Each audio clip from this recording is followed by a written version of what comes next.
Olá, sejam bem-vindos a mais um episódio do ABQuimcast. Eu sou a Carolina Sartori, assessora de sustentabilidade da ABQuim, Associação Brasileira da Indústria Química. Hoje vamos falar sobre a química verde e sua contribuição para as discussões da COP30, um evento que colocará o Brasil no centro do debate climático global. Para isso, recebo Jorge Soto, diretor de desenvolvimento sustentável da Braskem, referência no setor por sua atuação em inovação e sustentabilidade. Jorge, seja bem-vindo ao ABQuimcast, é um prazer ter você com a gente. Olá, Carol, é uma grande honra estar com vocês. Obrigado por estar conosco assistindo esse podcast.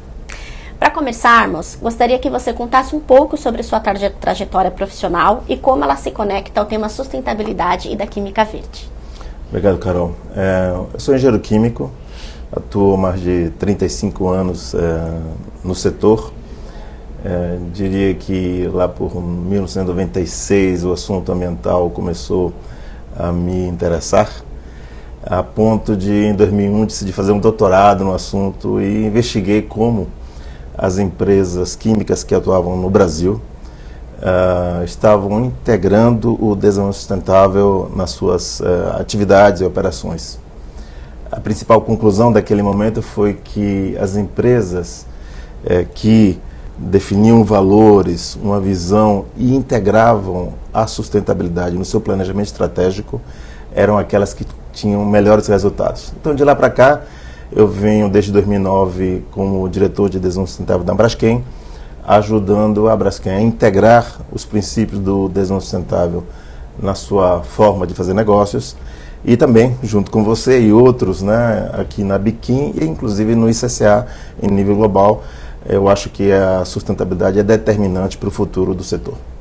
Muito bom. Então, quando a gente fala em 2009, já faz bastante tempo que a gente fala sobre química verde, desenvolvimento sustentável, né? E a química verde, ela é frequentemente apresentada como um dos pilares para uma economia mais sustentável. Na sua visão, quais são os principais conceitos que diferenciam a química verde da prática tradicional da indústria química? Carol, eu prefiro olhar para esse assunto não com um antagonismo, não é? O processo da química verde ou da química sustentável é, como eu falei, um processo. Ou seja, nós não vamos sair daqui para cá de uma vez só, e não é que isso esteja tudo errado, isso está tudo certo. Nós temos que ir construindo uma evolução, que o próprio nome já diz, é um processo de desenvolvimento. Eu, inclusive, tive o prazer de discutir esse assunto com o criador dos princípios do desenvolvimento sustentável. Em 2012, quando ele esteve no congresso da IUPAC, eu coloquei essa minha visão para ele. E ele me comentou que realmente os princípios da química verde são princípios de atuação. Não é que tudo que, se por algum acaso uma empresa não está atendendo um desses princípios, não é verde. Não se trata disso. E nessa construção evolutiva, vai haver algo sempre que é mais verde ou mais sustentável se usarmos a inovação. Então, por exemplo, hoje o B pode ser mais sustentável do que o A, mas vai surgir um C que é mais sustentável do que o B. E nessa lógica vamos construindo a evolução para o desenvolvimento sustentável. É uma jornada. É uma jornada, né? Exatamente. E quando a gente fala em jornada, o setor químico ele tem sido chamado para protagonizar a transição para uma economia circular. E como a química verde pode acelerar essa transição, especialmente no Brasil? Bom, a economia circular também é um outro conceito, mais recente do que o da química verde, e tive a satisfação de poder liderar o desenvolvimento da norma-mãe, podemos dizer, sobre a economia circular. Foi concluída ano passado. E no grupo, que teve mais de 100 países trabalhando, chegou a essa conclusão que a economia circular é um sistema econômico. Obviamente que trabalha os recursos de forma circular para que haja uma agregação de valor, para que haja uma recuperação de valor, uma retenção do valor daqueles recursos, visando alcançar o desenvolvimento sustentável. Ou seja, de novo, é um processo. Nessa lógica da economia circular com a economia verde, eu diria que a conexão está principalmente pelo olhar da eficiência do uso dos recursos. A economia circular preconiza essa lógica do recurso, para que nada se perca, podemos dizer assim, e a Verde também, quando introduz o uso de produtos de origem de biomassa, por exemplo, de renováveis, ou a não perda de cada molécula, né, de cada átomo. Então há uma conexão, sim, e eu diria que os dois estão intrinsecamente ligados, e adicionaria que o principal é focarmos na transição dos negócios, ou seja, a indústria química como agente de negócio, incorporando os princípios da química verde, trazendo cada vez mais circularidade ou eficiência nos recursos, que é uma coisa que, de alguma maneira, está sempre presente na indústria química. Eu lembro que, lá na década de 80, quando trabalhava em Camaçari, nós utilizávamos uma corrente que vinha de uma planta que estava ao lado, outra empresa, de ácido clorídrico, para a produção de MVC. Era um resíduo que era de uma planta sendo utilizado, uma empresa sendo utilizado por outra empresa para não se perder aqueles átomos. Essa é a lógica da economia circular, é a lógica da química verde, e eu diria que a indústria química tem tudo para continuar avançando nesse tema. Bacana, é isso que você fala, né, da transição de negócio, né, para um desenvolvimento sustentável. E quando a gente pensa no cenário global, quais os avanços em química verde você destacaria como exemplos inspiradores que podem servir de modelo para o país? Não só para o Brasil também, mas para o mundo. Eu acho que há várias empresas que têm trabalhado no assunto, né? A Braskem é uma delas, né? A Braskem hoje o maior produtor mundial de biopolímeros, né? Nós produzimos tendo a partir de etanol e produzimos com isso, temos capacidade de produção de 275 mil toneladas de polietileno por ano.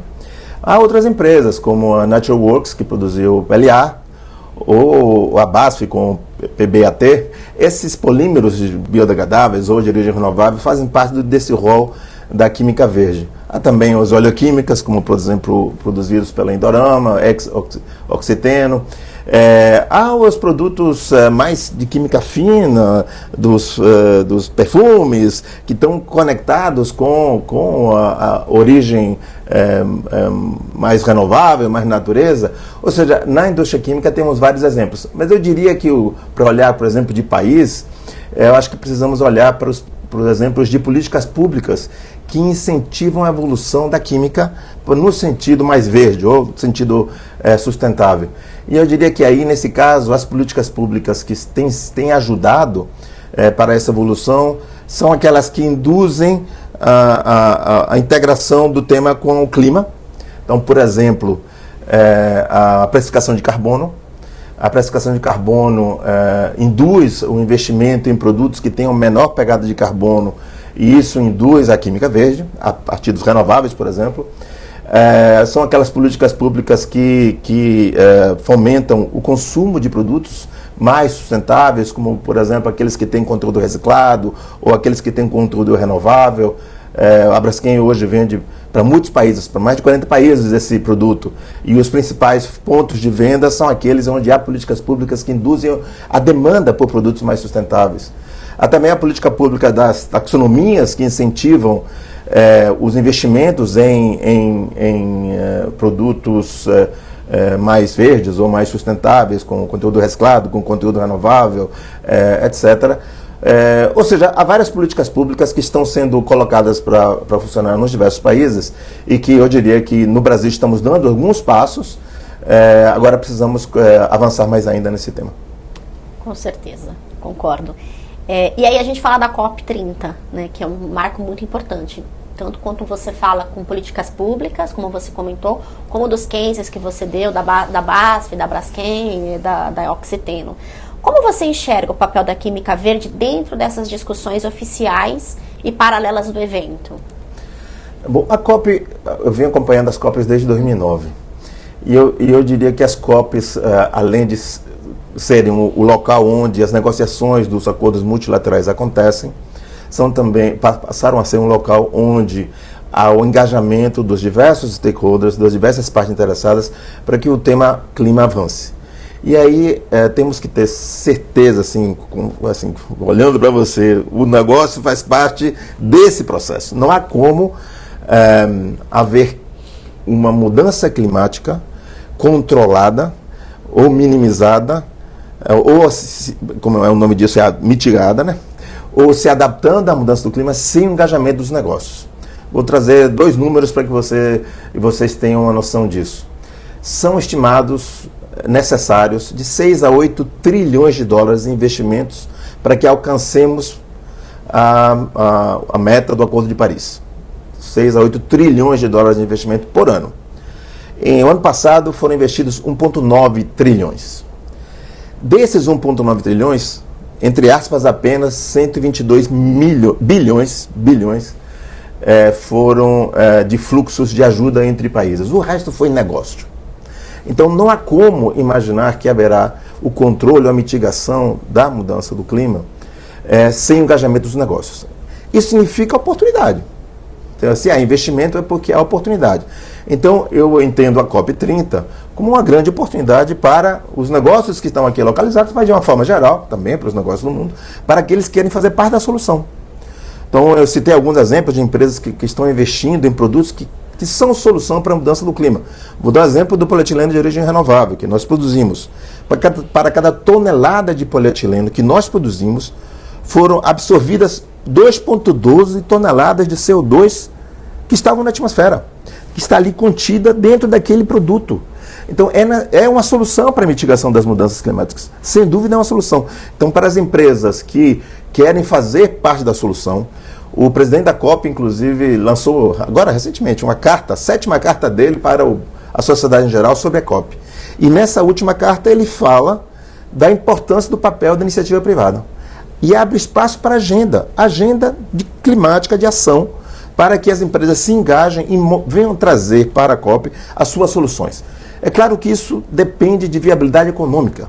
Por isso que tem que trabalhar o negócio e também tem que ser trabalhadas as políticas públicas.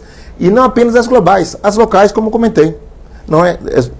Temos que trabalhar assim, como a Biquim está trabalhando aqui e globalmente. Temos o ICCA também trabalhando globalmente. Precisamos colocar para a sociedade em geral como a indústria química pode fazer parte da solução. Exatamente, é isso que você falou do engajamento. Né? Não é só o engajamento do setor privado, mas de todos os stakeholders envolvidos aí no assunto. E aí muitas vezes, né, os debates sobre sustentabilidade, eles se concentram em energia e agropecuária. E muitas vezes a química, né, principalmente a química de base, que está lá no comecinho da cadeia, ela fica de fora desse assunto. E como trazer mais visibilidade para o papel estratégico da indústria química nessas agendas? Excelente pergunta, Carol. Eu diria o seguinte, ó. Primeiro, a sociedade está certa em focar esses 2 setores. Acho importante deixar isso claro. 70% das emissões do mundo são devidas ao uso de energia. Todo tipo de energia, 70%. 20% são devidos à agricultura, junto com a mudança do solo, junto com a parte de árvores, etc. 20%. Então, a indústria, o resto são 10%. Indústria, mais resíduos, etc. Ou seja, a sociedade está certa em focar o lado energético. Agora, como indústria, nós vamos ficar parados? Não. A Braskem, por exemplo, nós, entre 2020 e 2024, reduzimos mais de 1 milhão de toneladas de emissões de gás de efeito de estufa. Em torno de 11, caramba, é bastante. Ou seja, nós estamos também nos movimentando para que a solução seja alcançada, porque a indústria química faz parte da sociedade e nós precisamos alcançar a neutralidade de carbono até 2050, por ali, para que essa meta do Acordo de Paris seja alcançada. Agora, a indústria química também é provedora de soluções, como eu comentei. Então, por exemplo, energia. As pás eólicas não existiriam desse tamanho que são hoje se não fossem polímeros desenvolvidos pela indústria química. Ou as baterias dos automóveis, não teríamos a eletromobilidade se não existissem baterias que conseguem conectar a química inorgânica com a química orgânica e fazer um sistema que acumule energia e devolva energia. Essa participação da indústria química como solução é que precisa ser mais comunicada. Claro que precisamos fazer nosso dever de casa, ou seja, reduzir as emissões, como eu comentei. Não só o Braskem, mas também a indústria química brasileira, a indústria química global. Inclusive, estamos estudando isso. Globalmente, o ano passado, a indústria química global, o ICCA, lançou um estudo que coloca quais são os caminhos para que a indústria química global alcance a neutralidade de carbono. E a conclusão foi: renováveis são necessários, reciclados são necessários, inclusive os fósseis com captura de carbono, CCS, e às vezes o CCU. Esses quatro apresentam caminhos que são diferentes, serão diferentes país a país. Agora, Estamos desenvolvendo isso aqui agora, né, cara? Você sabe muito bem disso, o estudo local, e a gente pode antecipar. Obviamente, no Brasil, os renováveis serão uma grande oportunidade. Então, fazer nosso dever de casa e também nos apresentarmos como parte da solução para que os outros setores alcancem a neutralidade de carbono é o caminho. É o caminho, é isso que você falou, né? Nós como indústrias, somos provedores de soluções, né, mais sustentáveis e tem que ser mais comunicado mesmo. E aí a gente fala um pouquinho sobre os 12 princípios da química verde. Na sua opinião, quais você acredita que tem o maior potencial de impacto imediato no contexto brasileiro? No contexto brasileiro, não tenho dúvida que é o uso da renovabilidade. Os renováveis, o Brasil pode ser a Arábia Saudita da química verde. Concretamente é isso. Renováveis, aqui nós temos altíssima produtividade de biomassa e alto nível de energia renovável.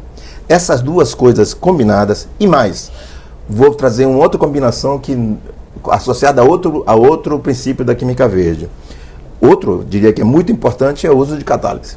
A catálise é aquele processo que nos ajuda a acelerar, nos ajuda a fazer mais eficiente uma reação que simplesmente pela estequiometria deveria acontecer. Essa reação catalítica, podemos juntar essa lógica que não está nos princípios da economia verde, porém eu acho que está, entendo, cada vez mais conectado com isso, que é o uso dos processos biológicos. Os biológicos com os químicos, juntos, cada um dando o seu melhor, será capaz de transformar essa biomassa que existe disponível em produtos de valor agregado. E eu vou dar um exemplo.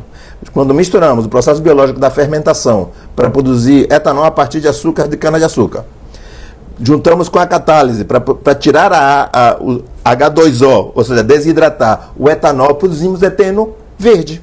Eteno de origem renovável. É a combinação do biológico com o químico. Este é o futuro, do meu ponto de vista, da indústria química mais sustentável. Aquela que consegue trazer soluções que são recicláveis, como é o polietileno de origem renovável, e ao mesmo tempo renovável, que utilizam o melhor de cada tipo de processo. Muito bom. Aí você comentou da fermentação, da biomassa, comentou do estudo da SCA, do uso da reciclabilidade. A Biquim também vai lançar também o estudo de descarbonização da neutralidade climática da indústria brasileira em breve, então aguardem aí. E aí, dentro também desses estudos, a gente fala muito sobre o desafio recorrente, que é a transformação de resíduos em insumos de valor agregado. Como a química verde pode ajudar a superar esse obstáculo de forma viável economicamente? Bom, aí eu acho que a combinação, quando você traz resíduo, vem na minha cabeça imediatamente a economia circular. E a lógica é que precisamos viabilidade econômica, ou seja, o sistema econômico deve ajudar a potencializar o uso dos resíduos ou aquilo que era resíduo ser transformado em um recurso recuperável, como é tratado na norma 59.004. A gente não fala resíduos, fala um recurso recuperável. Enquanto ele não tem valor, ele é resíduo, mas em algum momento, se você encontra uma maneira de agregar valor àquele resíduo, ele se torna um recurso recuperável.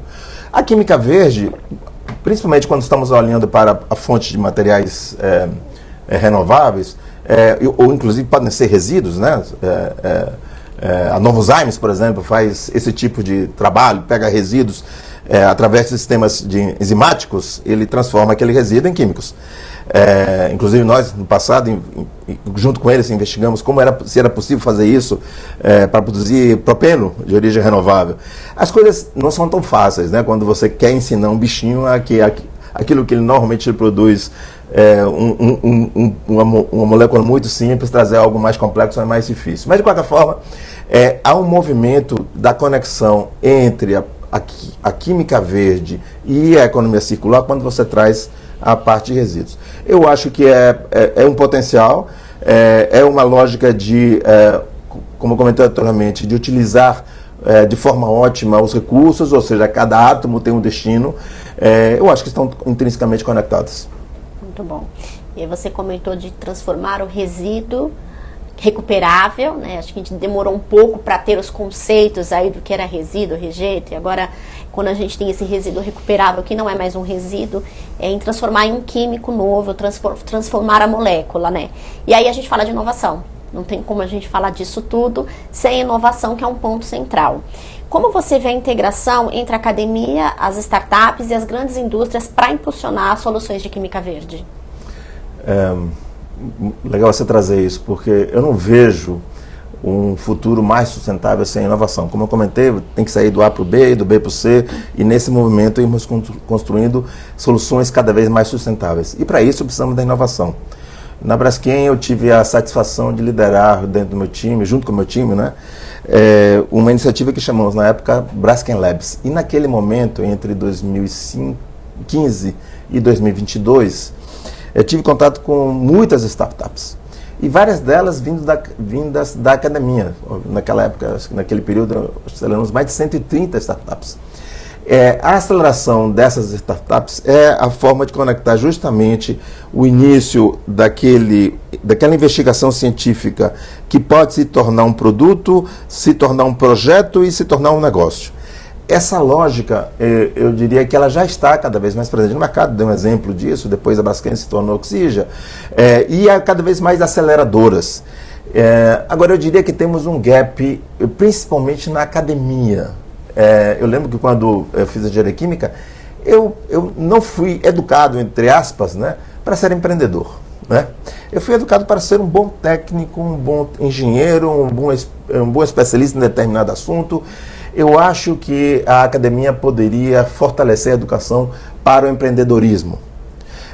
O que as aceleradoras de startup fazem é justamente identificar, entre aquelas pessoas que estão desenvolvendo negócio, qual é o empreendedor que tem mais potencial, e aí busca ajudar essa pessoa a se desenvolver.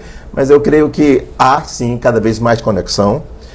Agora precisamos, pelo lado da academia, fortalecer o lado do empreendedorismo, e pelo lado das empresas olharmos para essas startups e para a academia com o potencial de fazermos novos negócios. Muito bom. Inovação aberta, né? A famosa Claro. inovação aberta. Exatamente.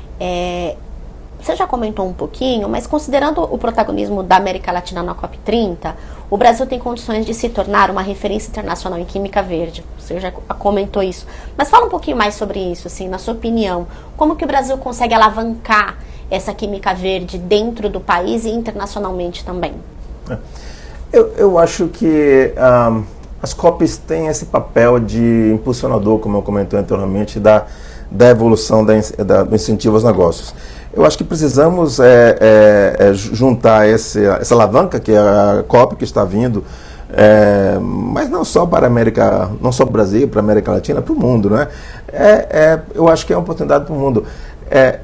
Aproveitar essa energia que vem das COPs para fortalecer o engajamento. Eu sei que neste momento há questões geopolíticas, né? E acho que nós não podemos deixar de entender que isso existe. Por outro lado, como eu comentei, já faz sentido completamente ao negócio. Imagina, 1,9 trilhões de dólares investidos, não é pessoas jogando dinheiro fora. Não tem gente jogando dinheiro fora. A Braskem, quando decidiu ampliar a sua fábrica de 200 mil para 275 mil toneladas, não era para jogar dinheiro fora. Então já está fazendo parte dos negócios. É claro que precisamos de políticas públicas para que isso aconteça, e as COPs vêm ajudar nisso. Localmente, eu acho que também precisamos de políticas públicas, compras sustentáveis, por exemplo, dos governos podem ajudar, porque a demanda por produtos mais sustentáveis poderia ser um exemplo vindo do governo. Aí já estamos trabalhando uma política pública possível, que são os selos verdes. Os selos verdes ajudariam para que seja mais visível para aquele consumidor, para aquele comprador que quer comprar algo mais sustentável, possa escolher por aquele produto. Esperamos que isso avance adequadamente, ou que possa ser exportado visivelmente um produto mais sustentável. Então essa lógica de selos pode ajudar. Ou seja, a COP mais as políticas locais, eu diria que tem um papel de incentivo para o movimento e para aquelas empresas que estão mais engajadas. Será mais fácil aproveitar. Para aqueles que estão um pouco menos engajadas, tem que se engajar, entender que não haverá um mundo como estamos enxergando hoje. O mundo será completamente diferente. Estamos numa transformação, passo a passo, mas estamos numa transformação. Concordo com você. E para encerrarmos, qual a mensagem você gostaria de deixar para os profissionais e empresas que nos acompanham e querem se preparar para esse novo cenário de oportunidades ligado à química verde? Beleza, eu acho que queria retomar essa lógica de Brasil primeiro, né? A oportunidade que o Brasil apresenta. Como eu comentei, eu acho que o Brasil pode ser essa Arábia Saudita da química verde. pelo seu potencial de produção de produtos renováveis, pelo seu nível de energia. Isso eu já comentei. Então tem uma lógica de oportunidade aí clara. Outra mensagem que eu diria que nós temos na Biquim um bom trabalho de avanço coletivo para influência em políticas públicas. Você faz parte disso, muitos colegas fazem parte disso. Tenho a satisfação de co-liderar com o nosso colega do Rodolfo da Basfe o Comitê de Desenvolvimento Sustentável. Esses grupos visam ajudar o desenvolvimento de políticas públicas que alavanquem o processo. Então, para aqueles ouvintes que nos estão assistindo, se você é do setor, está próximo da indústria química, venha se juntar conosco nesse comitê, traga a sua opinião para que políticas públicas deveríamos avançar. E por fim, olhando agora para um negócio específico de cada um, é extremamente importante aquela conclusão que eu comentei que cheguei no meu doutorado. Não há como olhar para uma empresa com o futuro se não integrar o desenvolvimento sustentável na sua estratégia de negócio. Não há como. Eu afirmo, não há como. O futuro será diferente do que hoje. Então é necessário que a circularidade, que a neutralidade climática sejam considerados na evolução dos negócios. Os produtos, os processos, os modelos de negócios terão que virar. Portanto, integrem o desenvolvimento sustentável na sua estratégia de negócio. Essas seriam minhas 3 mensagens. Muito bom. Acho que são as quebras de paradigmas, né? Para alavancar a sustentabilidade do setor químico. Soto, muito obrigada por compartilhar sua visão e experiência conosco. Essa conversa mostrou como a química verde pode transformar desafios ambientais em oportunidades para o setor e para o Brasil. Agradeço muito, Carol. Foi um prazer, uma honra estar com vocês aqui. A gente que agradece. Esse foi mais um ABIQUIMcast com Jorge Soto, diretor de Desenvolvimento Sustentável da Braskem. Para saber mais sobre a atuação da Biquim, siga nossas redes sociais e acesse abiquim.org.br. Nos encontramos no próximo episódio, aqui do ABIQUIMcast.